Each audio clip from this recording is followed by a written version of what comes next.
What's up, everybody? Welcome back to the Barefoot Garage. After a nice long break, we have, it's been a while since I've done this. What's up, everybody? Welcome back to the Barefoot Garage. After a nice long break, we have a really awesome video for you guys. Today, we're gonna review the cheapest air-powered tire machine that I can find on the internet in 2024.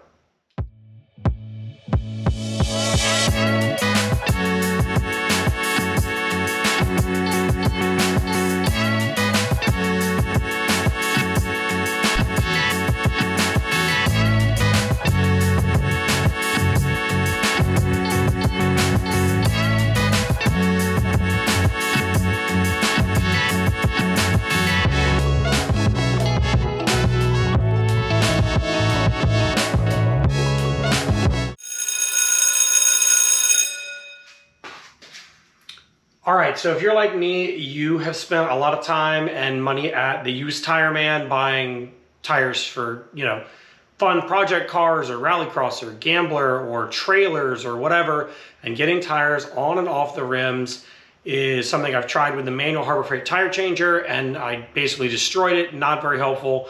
I've looked for used tire machines. I've looked for all kinds of different things, and I finally pulled the trigger on the cheapest tire machine that I can find online that is air powered for removing tires, and I'm going to show it to you guys right now. So I broke down and bought myself a tire machine. This is the KA-Tools KT-2002. You can find it on Amazon, you can find it on eBay, you can find it on all kinds of different websites. I ended up buying mine on eBay, shipped to my house, which took some time. It was about $480. It's on Amazon for about $100 more. So I shopped it around. Even on eBay, there was almost a $100 fluctuation. So let me show you what we got. This is how the package comes. So we're gonna crack this thing open and find out, did I just waste 500 bucks? Or is this gonna save me all the money as soon as I can mount tires? So this is what you get for a cheap tire machine. Comes back like this. There is some kind of papers with essentially pictorial instructions. There you go, KA-Tools KT-2002. Now it does say up to 22-inch rim. Nothing I'm using to mount tires for myself is gonna be above a 22-inch rim. So let me get the parts laid out, we'll get this thing slapped together, and I'll go grab the gnarliest tire I can find, and we'll see if it'll come off. All right, here's the base, KT-2002 KA-Tools. They seem to sell this under a couple of names, but this seems to be the most common one. Like I said, 12 to 22-inch rim.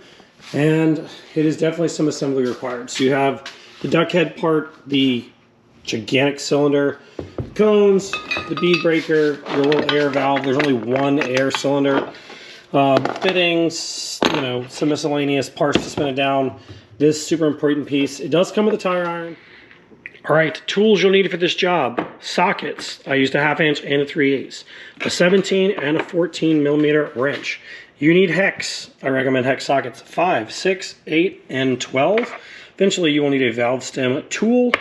You need a 24 millimeter socket on an extension, ideally deeper than this, and a 22 millimeter socket. That should get you assembled for putting together the KT-2002. Looks pretty straightforward. These are the instructions. There's basically a picture, some features, and pictures of people in the snow. I guess they think you're going to put this in your car or carry it with you or put it in your truck. So list of all the parts there, some warranty description, 1-year warranty, I guess. So I am basically just going to work all this picture and we're going to put this thing start. Okay, so we're going to put this on here. You can see this piece slides down. Slide it down below that slot. Go and get it lined up, bolt it down. All right, next step, we're gonna mount what they call the large shovel. It's pretty straightforward. That goes in here.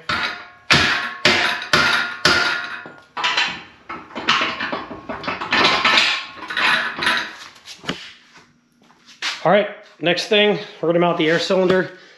It looks like it got kind of torn up on the transit, but I think it's gonna be okay.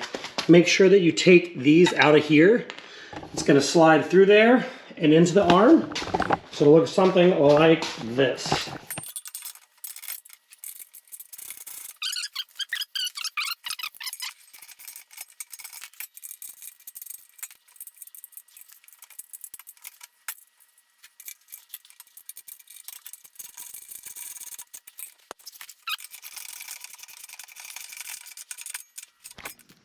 All right, the next thing we're hooking up is our pedal. There are 3 completely unmarked lines. Supply, one side of your cylinder over here, and this side of the cylinder. They are just push lock. So my suggestion is unlock that. Go ahead and spin this in. You will need, it is O-ring, but you still will need a 17mm wrench. I'm not gonna Teflon these or anything until I make sure it's all happy. And then plug it back in so you don't get them confused. This just bolts right down here with 2 little Allen bolts to keep it in place.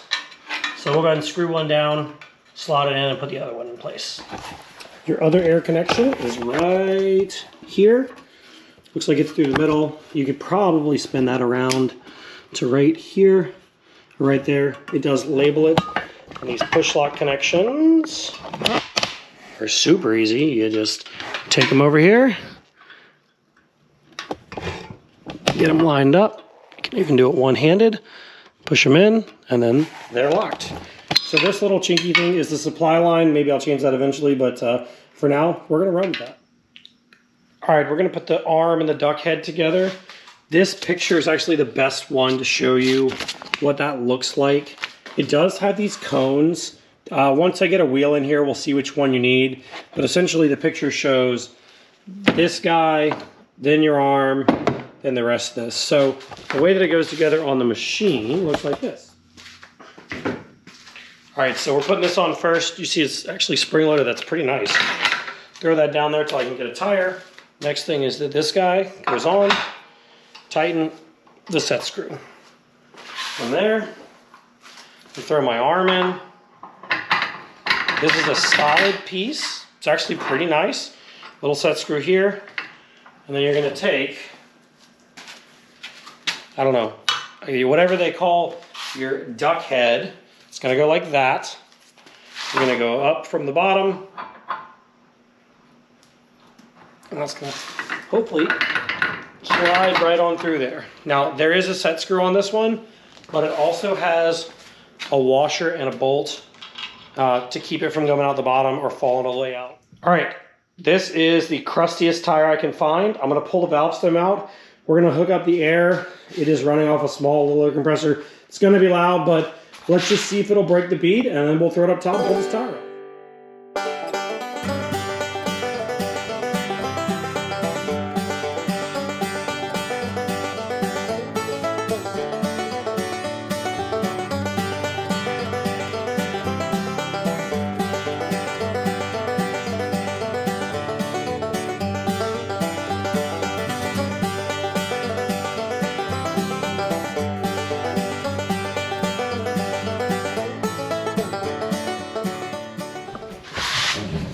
All right, tire's on. Make sure you put a lug bolt or a lug hole through that stud.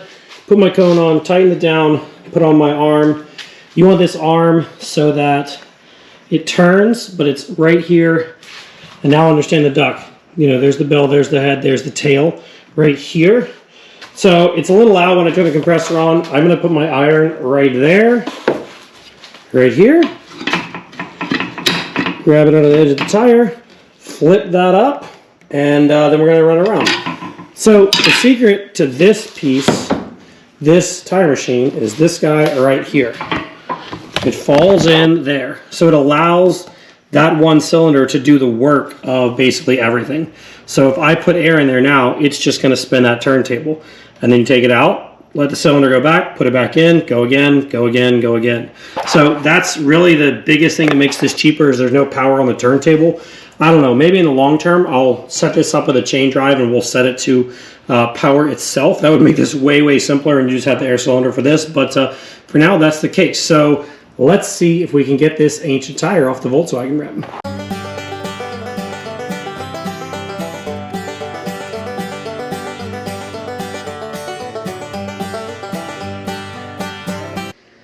And that is successful. It works actually pretty well.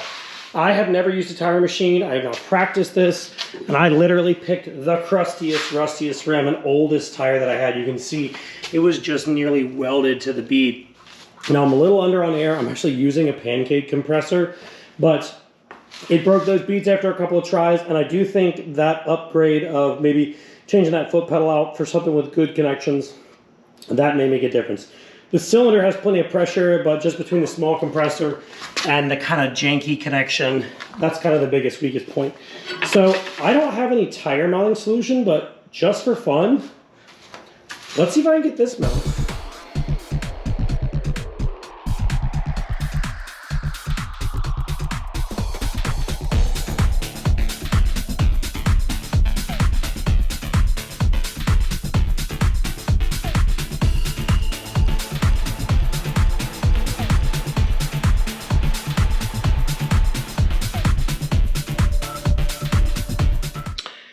So there you go, KA Tools KT-2002 tire changer. The air connections leave a little something to be desired, and it's a little bit finicky because as soon as you let off the pedal, it retracts. You got to kind of lift that thing out. Removing the tire, not a problem. The little pancake I have is not big.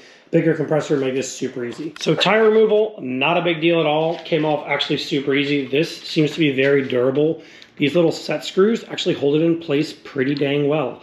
I was a little surprised by that. Mounting the tire was a little bit of a challenge. I don't have any bead lubricant, and I did not even bother to knock off the lightest bit of rust on that. So this is about the hardest workout I could have given it. That being said, that's going to be it for the Barefoot Garage tonight. The KA Tools KT-2002 tire changer review. I took it off and installed in 20-ish minutes, and I've never done this before, and I don't have any tire lubricant. So I would call that pretty successful purchase. I will provide an update on modifications and things I do to it. As always, stay tuned to the Barefoot Garage Jacks right here on YouTube, and we'll see you guys next time.